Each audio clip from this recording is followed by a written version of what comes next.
ஓம் சாந்தி. நான் இந்த தேகம் என்ற ஆடையில் இரு புருவங்களுக்கு மத்தியில் பிரகாசமாக மின்னிக் கொண்டிருக்கின்ற ஆத்மா. நான் இப்பொழுது ஆத்ம அபிமானி ஆவதற்காக இன்று பாப்தாதா கொடுத்த ஒவ்வொரு சோமானங்களையும் சிந்தனை செய்து பார்க்கின்றேன்.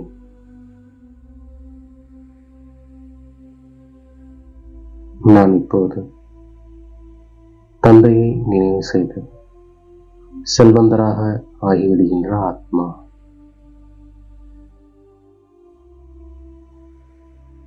நான் அரைக்கல்பம் பிராப்தியை அனுபவம் செய்கின்ற ஆத்மா. நான் தந்தை மூலமாக கல்ப கல்பமாக சொர்க்கவாசியாக ஆகின்ற ஆத்மா.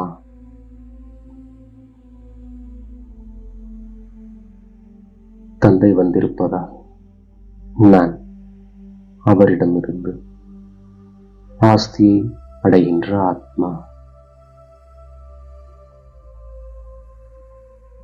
நான் இப்பொழுது மனிதனிலிருந்து தேவதையாக ஆகிக் கொண்டிருக்கின்ற ஆத்மா.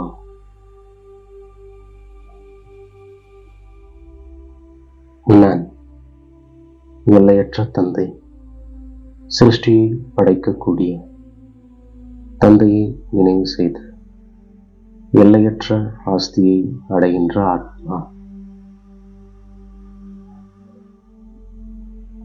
நான் நினைவினால் துருவை நீக்குகின்ற ஆத்மா.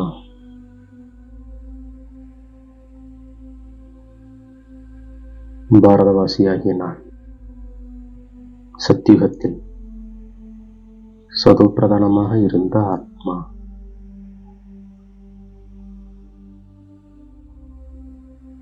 உலகத்திற்கே அதிபதியாக இருந்த நான் முற்றிலும் ஏழையாகிவிட்டேன். இப்போது மீண்டும் செல்வந்தனாக ஆகின்ற ஆத்மா. நான் தந்தையிடமிருந்து உண்மையான விஷயத்தை தெரிந்து கொள்கின்ற ஆத்மா.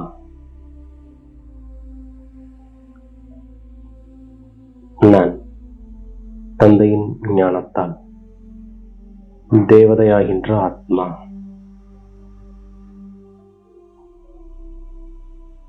நான் இப்பொழுது முழு உலகத்தின் மீது வைராக்கியமுடைய ஆத்மா.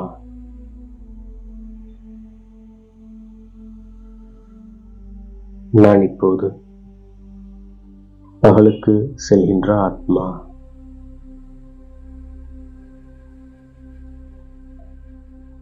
நான் தந்தையையும் ஆஸ்தியையும் நினைவு செய்து விக்ரமங்களை அழித்து விடுகின்ற ஆத்மா.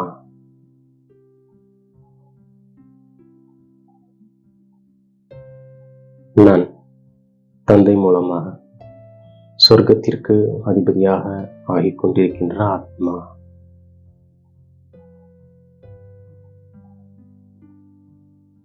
நான் இப்போது இந்த உடலை விட்டுவிட்டு ராஜ்யத்திற்கு செல்கின்ற ஆத்மா.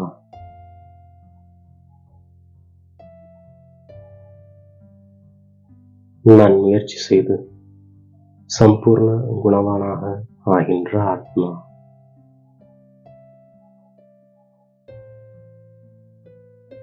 நான் குடும்ப விவகாரத்தில் இருந்தாலும் தந்தையை நினைவு செய்கின்ற ஆத்மா.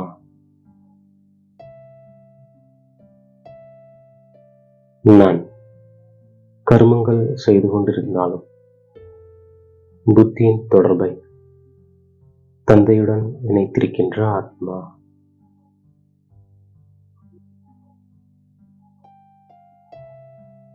எந்த வேலை செய்தாலும் நான் புத்தியின் தொடர்பை தந்தையிடம் இணைத்து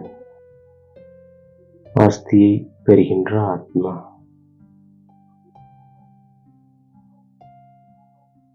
நான் இப்போது தந்தை மூலமாக ஆத்ம உணர்வுடையனாக மாறுகின்ற ஆத்மா.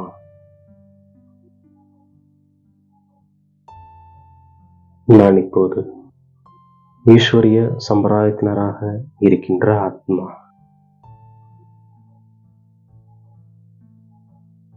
இப்பொழுது தந்தை வந்து எனக்கு கற்பித்துக் கொண்டிருக்கின்றார்.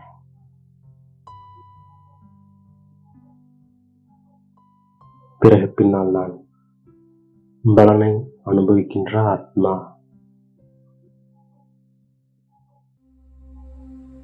நான் இந்த உலகத்தின் மீது வைராகியம் வைத்திருக்கின்ற ஆத்மா.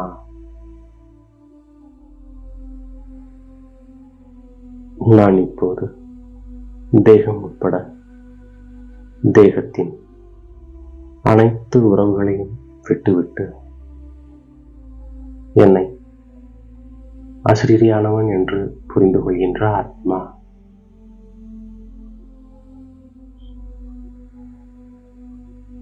நான் தனியாக வந்தேன், தனியாக போகின்ற ஆத்மா.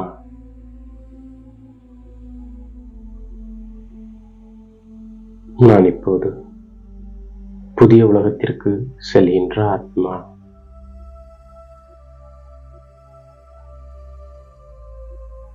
நான்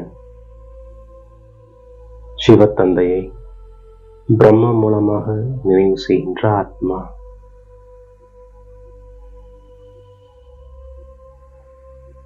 நான் நினைவினால் என்னுடைய துருவை நீக்குகின்ற ஆத்மா.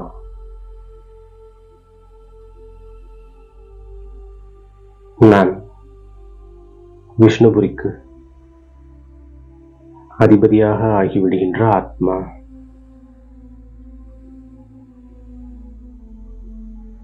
நான் எவ்வளவு முடியுமோ அவ்வளவு தந்தையை நினைவு செய்கின்ற ஆத்மா.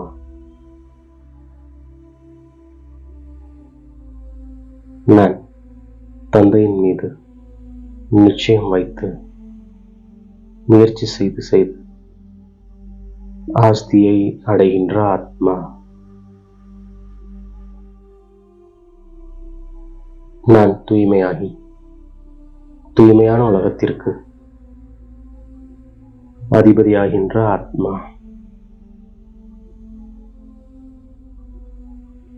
நான் முயற்சி செய்து சம்பூர்ண குணவானாக ஆகின்ற ஆத்மா.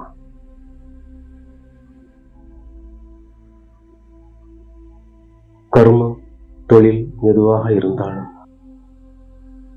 நான் தந்தையின் நினைவிலிருந்து செய்கின்ற ஆத்மா.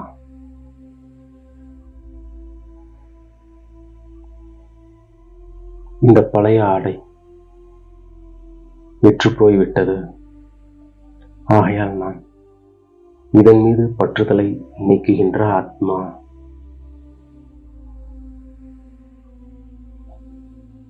நான் ஆத்மாவை சதோ பிரதானமாக மாற்ற முழுமையாக முயற்சி செய்கின்ற ஆத்மா.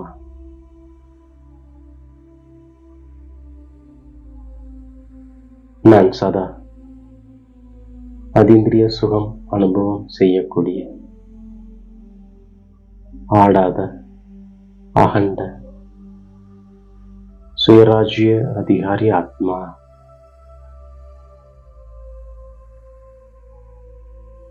எனக்கு தந்தையின் உயில் மீது முழு அதிகாரம் இருப்பதால் நான் மனோபலம் உடையவனாக இருக்கின்ற ஆத்மா. நான் உறுதியான நிலையான அதீந்திரிய சுகத்தின் அனுபவம் செய்கின்ற ஆத்மா. நான் இப்போது நேரத்தின் அனுசாரம் சதா ஆடாத அசையாத அனைத்து பொக்கிஷங்களிலும் நிறைந்தவனாக ஆகின்ற ஆத்மா. நான் சதா ஆடாத அசையாத நிலையில் இருப்பதன் மூலம் சதா குஷியின் அனுபவத்தை செய்கின்ற ஆத்மா.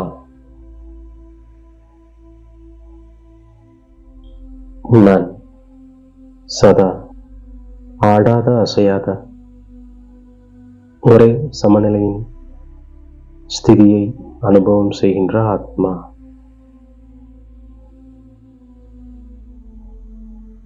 இவ்வாறாக பாப்தாதா கொடுத்த ஒவ்வொரு சோமானங்களையும் நான் புத்தி என்ற பையில் சேமித்துக் கொண்டு அதை நாள் முழுவதும் ஒவ்வொரு காரியத்திற்கேற்ப பயன்படுத்தி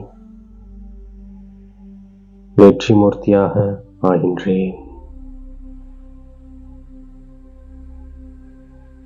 மேலும் தாயும் தந்தையுமாகிய பாப்தாதாவிற்கு என்னுடைய கோடான கோடி நன்றியை மனதார சமர்ப்பிக்கின்றேன். ஓம் சாந்தி.